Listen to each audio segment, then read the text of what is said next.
Hello friends, स्वागत है आप सभी का मेरे यूट्यूब चैनल पर। कैसे हैं आप सभी, क्या हाल चाल है? आई होप आप सभी अच्छे होंगे, शानदार होंगे, जानदार होंगे। दोस्तों, आज के इस वीडियो में मैं GSTR 3B फाइल करके बताऊंगा। GSTR 3B फाइल कैसे करते हैं, इसका पूरा प्रोसेस आपको दिखाऊंगा लाइव करके। तो बने रहिए वीडियो में लास्ट तक। वीडियो को लास्ट तक जरूर देखिएगा, अच्छा लगे लाइक जरूर करिएगा और दूसरों को शेयर करिएगा। तो आइए चलते हैं GSTR 3B फाइल करने। सबसे पहले GSTR पोर्टल जो भी क्लाइंट है उसके पोर्टल पर मैंने लॉगिन कर लिया है। कुछ ऐसा व्यू डैशबोर्ड का दिखता है जिसमें जो कि मई मंथ का मैं GST फाइल 3B फाइल करने जा रहा हूँ, क्योंकि R1 फाइल हो गया ऑलरेडी, 3B फाइल करना है हमें। तो यहाँ डैशबोर्ड पर चलते हैं और इसके बाद यहाँ पर फाइल रिटर्न पर चलते हैं। फाइल रिटर्न पर क्लिक करते हैं तो इसके बाद नया डैशबोर्ड ओपन होता है।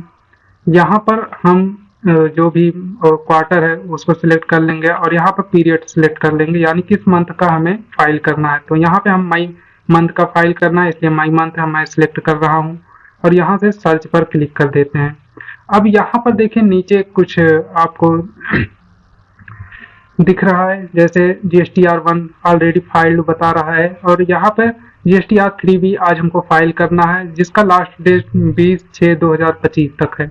तो यहाँ से प्रिपेयर ऑनलाइन पर क्लिक करते हैं।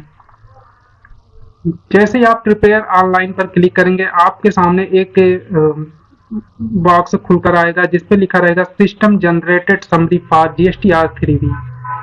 GSTR 1A फाइल है, यस, उसमें समरी स्टेटस यस दिखा रहा है। डिवर्स चार्ज नॉट जनरेटेड, यानी 2B अभी जनरेट नहीं हुआ है इसलिए नो दिखा रहा है। और इनपुट टैक्स क्रेडिट यानी ITC वो भी अभी जनरेट नहीं हुआ है। ऐसा क्यों दिखा रहा है, इसका आइए समझते हैं। देखिए, जब आप GSTR 3B फाइल करते हैं तो सबसे पहले आपको IMS डैशबोर्ड पर जाना होगा। इसके पहले क्या होता था, आप 2B में जाते थे और जो भी परचेज वाली इनवाइसें होती थी वो आपको 2B में ऐसे ही दिखाई पड़ जाती थी। लेकिन अब ऐसा नहीं होता है। अब आपको IMS डैशबोर्ड पर जाना होगा और वहां से आपको जो भी इनवाइसेस परचेज की है आपको मिलान करना होगा, उसे एक्सेप्ट करना होगा, उसके बाद आपको सेव करना होगा, फिर उसके बाद कंप्यूट करना होगा। उसके बाद यहाँ पर आपको जनरेटेड शो करने लगेगा और यहाँ पर समरी स्टेटस में यस दिखाएगा। तो सबसे पहले हम IMS डैशबोर्ड पर ही चलते हैं। यहाँ सर्विस पर जाएंगे, रिटर्न पर जाएंगे और उसके बाद इनवाइस मैनेजमेंट सिस्टम यानी IMS डैशबोर्ड पर क्लिक कर देंगे। जैसे ही आप IMS डैशबोर्ड पर क्लिक करते हैं यहाँ पर आपको दो टाइप दिख जाते हैं, एक तो इनवार्ड सप्लाई का और एक आउटवार्ड सप्लाई का। आउटवार्ड सप्लाई जो आपने सेल किया है वो चीजें यहाँ पर देखने को मिलेंगी। इनवार्ड सप्लाई जो आपने परचेज किया है वो चीजें आपको यहाँ पर देखने को मिलेंगी। तो सबसे पहले हम व्यू पर क्लिक करते हैं और यहाँ पर देखिए एक बॉक्स ओपन होकर आया और इसमें लिखा है, इंफॉर्मेशन दिया है, record where no action is taken by taxpayer will be considered as demand deemed accepted for GSTR 2B generation. यहाँ पे ओके कर देंगे और इसके बाद अब आपको यहाँ पर हेडिंग में दिख जाएगा B2B invoice, B2B debit, debit note, credit note, सारी चीजें आपको दिख जाएंगी। यहाँ पे नो एक्शन है, एक्सेप्टेड है, रिजेक्टेड है। ऑलरेडी मैंने यहाँ पे बिल कुछ एक्सेप्ट कर लिया है, जहाँ पर क्लिक करके देख लेते हैं। ये सारे बिल मैंने ऑलरेडी एक्सेप्ट कर लिया है। तो ये यहाँ पर देखिए एक्सेप्ट वाला यहाँ पे हाइड हो गया है और रिजेक्ट और पेंडिंग का तो यहाँ पे शो कर रहा है। इसको हम एक बार मैच करा लेंगे अपने परचेज इनवाइस से। जो भी इनवाइसेज आपके परचेज वाले हैं उसको आपको GST सप्लायर नेम वगैरह सारी चीजें आपको मैच करा लेना। अगर मिल रहा है तो एक्सेप्ट करिए, नहीं मिल रहा है तो आप उसे पेंडिंग में डाल दीजिए या रिजेक्ट कर दीजिए। तो यहाँ पे जितने भी इनवाइसेज हैं मैंने मिला रखे हैं और यहाँ पे एक्सेप्ट कर लिया है। तो आइए बैक चलते हैं, बैक टू समरी पे। अब यहाँ से आपको क्या करना है, सारे बिल को आप एक्सेप्ट कर लीजिए जो भी आपके परचेज इनवाइसेस मैच खा रहे हैं, यानी जो आपने परचेज किए हैं। तो फर्जी बिल है उसे मत एक्सेप्ट करिएगा, उसे बल्कि पेंडिंग में डाल दीजिएगा। अगर नहीं है आपका बिल तो उसे रिजेक्ट भी कर सकते हैं। तो यहाँ से आप एक्सेप्ट करने के बाद कंप्यूट GSTR 2B पर क्लिक करेंगे, यानी मई 2025 जिस मंथ का है यहाँ पर क्लिक करेंगे। जैसे ही आप क्लिक करते हैं वार्निंग डैशबोर्ड ओपन होता है। यहाँ पे लिखा रहता है any record on the IMS dashboard where taxpayer take no action will be deemed by as accepted by the taxpayer credit bill accordingly flow to the respective GSTR to be। यानी जो भी record आपने IMS dashboard पर select किया है, जो भी action लिया है, अगर टैक्स पेयर द्वारा एक्सेप्ट है तो वो टू बी में शो करेगा। यहाँ पे एग्री एंड कंटिन्यू कर दीजिए और यहाँ से बैक टू डैशबोर्ड पर जाइए, रिटर्न पर वापस चलते हैं। अब यहाँ पर जो भी आपने परचेज वाले इनवाइसेस आपने सिलेक्ट किया है यहाँ पर आपको शो कर जाएगा। देखिए ये GSTR2B है, यहाँ पर व्यू पर आप देख सकते हैं जो भी इनवाइसेस हैं यहाँ पर ये शो कर गया। ये आपको ITC जो भी है यहाँ पर मई मंथ का वो मिल जाएगा। यहाँ पे देखिए सारे बिल शो करने लगे हैं। अब वापस से हम चलते हैं बैक टू समरी पर जाएंगे और यहाँ से एक बार बैक टू डैशबोर्ड पर जाएंगे। फिर उसके बाद वापस से हम अपना क्वार्टर सिलेक्ट कर लेंगे, यहाँ से मंथ सिलेक्ट कर लेंगे और यहाँ से GSTR3B फाइल करना स्टार्ट करेंगे। तो यहाँ से प्रिपेयर ऑनलाइन पर क्लिक करते हैं। फिर उसके बाद अब यहाँ पर देखिए सिस्टम जनरेटेड समरी आपका शो करने लगा। अभी यहाँ पे क्या शो कर रहा था, नो शो कर रहा था, नॉट जनरेटेड नो। अब यहाँ पे देखिए 2B जनरेट हो गया, 2B ITC भी जनरेट हो गया, यहाँ पे यस हो गया, क्लोज कर दीजिए इसे। अब इसके बाद देखिए ये जो रेड शो कर रहा है ये थोड़ा सा रिफ्रेश करने के बाद ये सही हो जाएगा। तो यहाँ से इसको हम रिफ्रेश कर देते हैं। Last save generated had been proceed. अब यहाँ पे इस पर क्लिक करेंगे और यहाँ से इसे रिकम्प्यूट कर लेंगे। Confirm blue guideline IGST paid on export of good, यहाँ से ओके कर देंगे। यहाँ से इसे ये ऐसा इसलिए रेट दिखा रहा है क्योंकि यहाँ से ऑलरेडी मैंने कुछ बीच में एडिट किया था, यहाँ पे एडिट नहीं करना है। ये सिस्टम जनरेटेड होता है जो कंप्यूट होके आता है। अब यहाँ पर देखिए जैसे ही कर्सर आप ले जाते हैं यहाँ पर 163,290 का टोटल टैक्स इनवाइस है।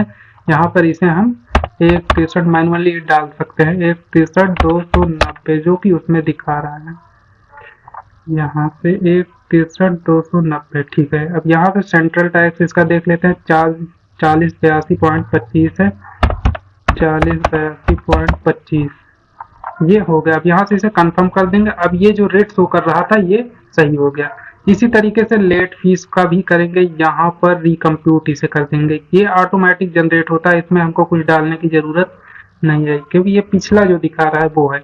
क्योंकि काफी लेट हुआ है तो कुछ आगे भी इसका ब्याज और CGST SGST जो भी है लेट फीस वो बढ़ेगा।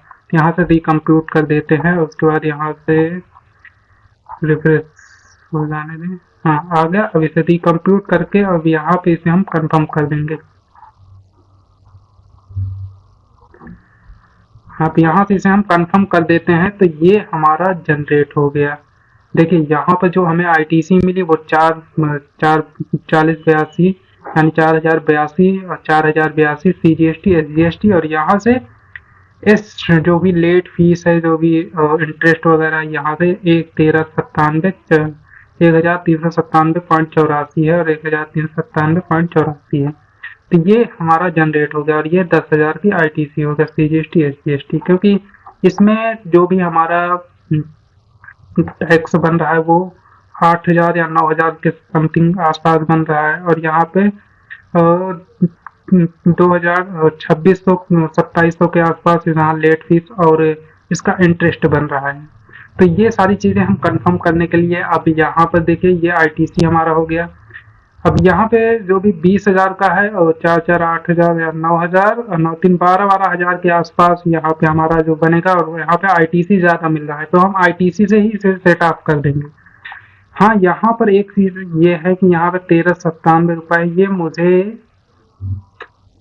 मुझे कैश पेमेंट ही करना पड़ेगा। चलिए देखते हैं इसमें क्या दिखाता है। पहले हम सेव GSTR3B करते हैं, आगे चल के देखते हैं क्या दिखाता है।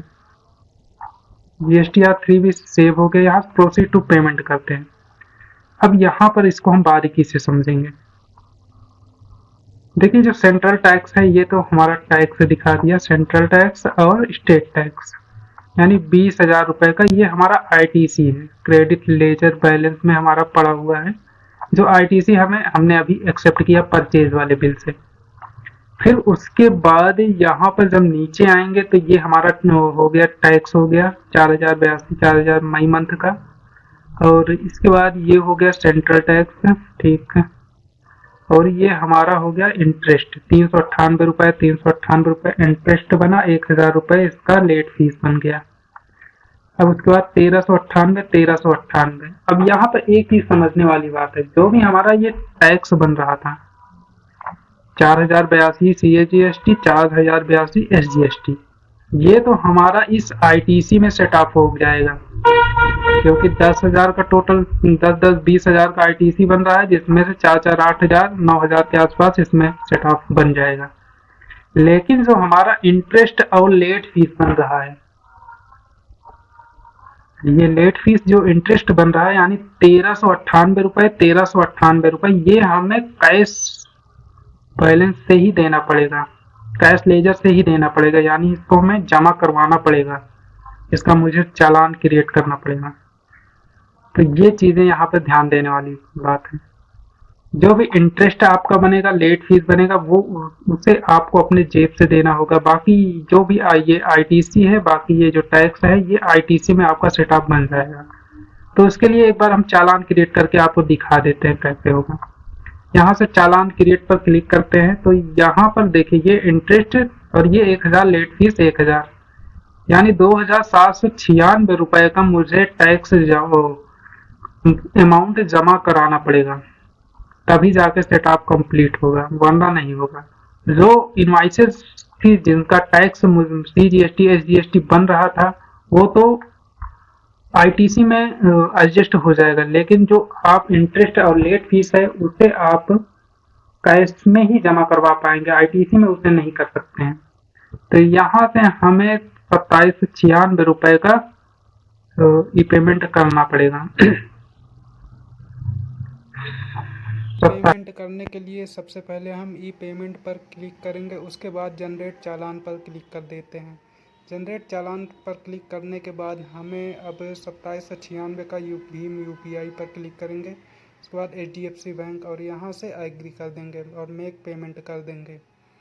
मेक पेमेंट करने के बाद अब यहाँ पर ID वगैरह लेता है, लेकिन इसको हम स्किप कर देते हैं। स्किप करने के बाद हमारा जो होता है ये बार कोड जनरेट हो जाएगा। अब हम पेमेंट करा लेंगे। तो दोस्तों यहाँ पर मैंने 1398 रुपए CGST और 1398 रुपए SGST जो कि लेट पेमेंट में लाइबिलिटी बन रही थी, उसको मैंने यहाँ पे कैश में जमा करा लिया है, इलेक्ट्रॉनिक कैश लेजर में। और जो इलेक्ट्रॉनिक क्रेडिट लेजर में जो 20,000 का टैक्स ITC थी, उसमें टैक्स वाला पेमेंट उसमें कट गया।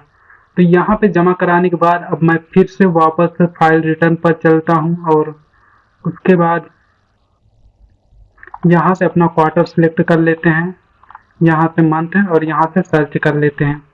अब इसके बाद यहाँ पर प्रिपेयर ऑनलाइन पर वापस से फिर से जाएंगे और सेम प्रोसेस यहाँ से इसको क्लोज कर देंगे।